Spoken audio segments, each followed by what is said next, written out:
Hey, True Believers, Chris Mack coming at you today with Transformers issue 25. This book was awesome. All right, review over. Just kidding. This book, what happens is this is the fallout of the death of Optimus Prime. And this is called Gone, but Not Forgotten. So let's dive into who made it, and then we'll talk about the book in and of itself. This is Bob Budiansky writing, Don Perlin penciler, Ian Aiken and Brian Garvey doing inks, Janice Chiang doing lettering, Neil Yomtov colorist, Don Daly was the editor, and Jim Shooter was the editor-in-chief, and the print date was February 1987. We start off with these stakes of these the military coming to this place, and where is it exactly? I forget. Hold on. Eastern Wyoming. And they're looking to take out the Decepticons who have made their base there. And initially the government was like, well, we can't full-on bomb this area because we don't want to mess up the wildlife. But they've found how much of a, a threat the Decepticons are. Especially last issue, they stole a type of what is it called? Hold on, I'll find it. I just got to take a second here. Nope. Some sort of like thermonuclear device so that they can send more energy to Cybertron. But what's happening while all this is going on, everyone's looking to Megatron for leadership, essentially, because Shockwave is kind of his commander, and I like how here you see him sitting on this throne of cars. A very cool looking scene, but you can see the distraughtness in this warrior. And he goes, "What is it now, Shockwave? I told you I didn't want to be disturbed. If this involves the hydrothermocline, just do what needs to be done. Leave me out of it." "I'm here for another reason, Commander. An army of fleshlings is about to attack us." "So what? They're only fleshlings." "But that attitude is irrational. They pose a formidable threat, one that should be of concern to you." Now, as I just said, last issue, spoiler alerts, Optimus Prime, quote-unquote, dies. But here, Megatron still says, "Only Optimus Prime concerns me." Now, Optimus died in front of both the Autobots and the Decepticons. And this kind of here gives you a backstory into what happened. I don't want to give too much away, because if you want to, go check out the review we did on it, and then go get these books, because the books are awesome. But this explains Optimus's demise. And then here, what the hell is his name? Brawl, there it is. Brawl says, "Boss, shouldn't you be thinking about the fleshlings who know we're here? Optimus Prime died in that lab. We all saw it." Now, this is where I think that Megatron, to a degree, for me, is like Captain Ahab, because it's like he can't stop chasing that white well. He goes, "Are you certain, Brawl? Are you certain? Did you wrap your hands around his neck and feel its smooth skin?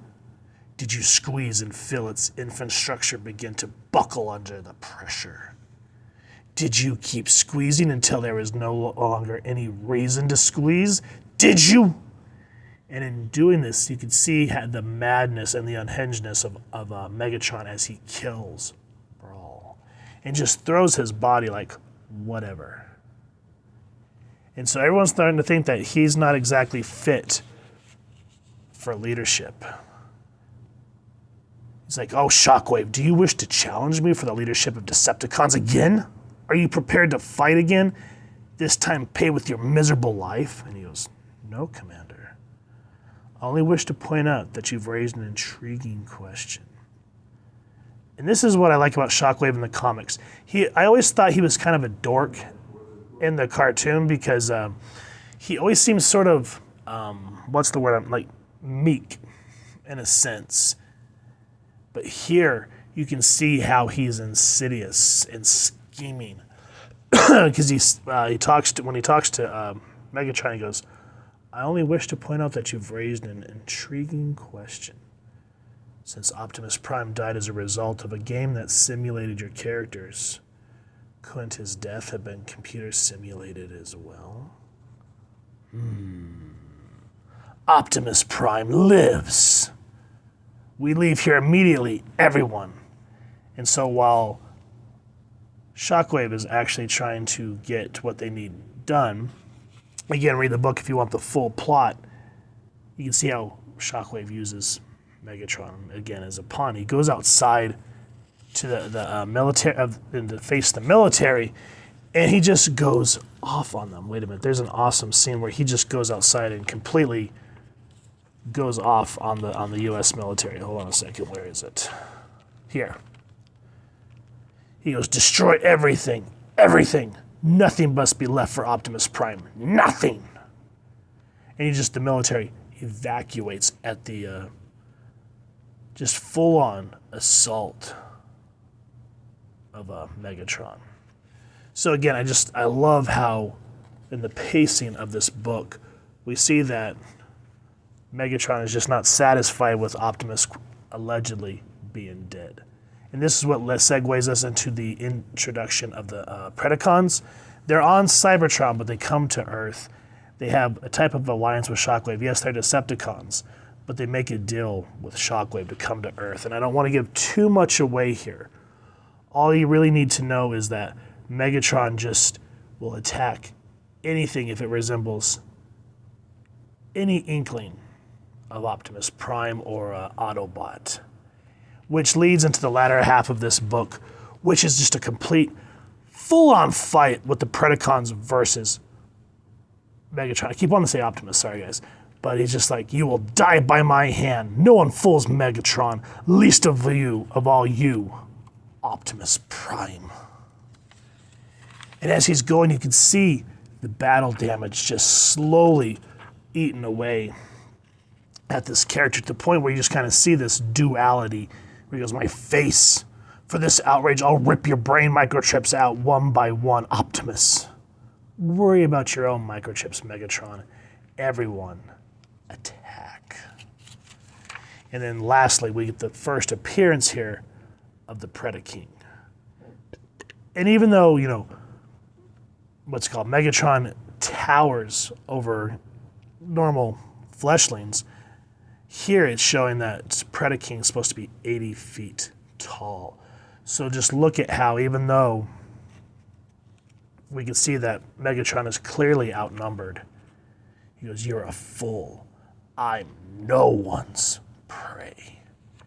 And the battle continues to rage on until Megatron actually sees what type of deception has been I'm sorry, I have not had enough coffee. The type of deception that's been pulled over his eyes that's sort of made him waste his time. And at the end, we get a type of, I don't want to say it's a resolution with Megatron, but last issue we got the death of Optimus Prime, and we don't know exactly what's going to be happening with Megatron. Or do we? Read the book and find out. This was an excellent read. I wouldn't necessarily call it a cool down, but it was interesting to just kind of see Megatron on his own and what, he asks himself, what do I have now that my enemy is dead? There's so much hatred and bitterness infused in this character that it just kind of brings him to that brink of madness. And it's absolutely an excellent read in its entirety of how he begins to fall from the beginning of the book all the way to the end. And it really, like Shockwave, even though he's a villain, it's the type that you love to hate just because he has those type of really interesting qualities of a villain like Starscream, for example. So guys, if you've enjoyed what you've seen, please first and foremost support your local comic shop and pick up a copy. If you've enjoyed this review, we really would appreciate if you take a moment to like, share, and subscribe. Helps the club channel more than you could possibly know. And if you wouldn't mind hitting that fancy little Decepticon bell next to subscribe, that way as we continue to upload content, you guys will get notified. Come to the channel, and we love talking with you all and hearing your thoughts and feedback down in the comments below or our social media pages, which I'll make sure to leave the links down in the description. So with all that said, thank you so much for stopping by. Hope you all continue to have an absolutely amazing day reading, and happy hunting, true believers.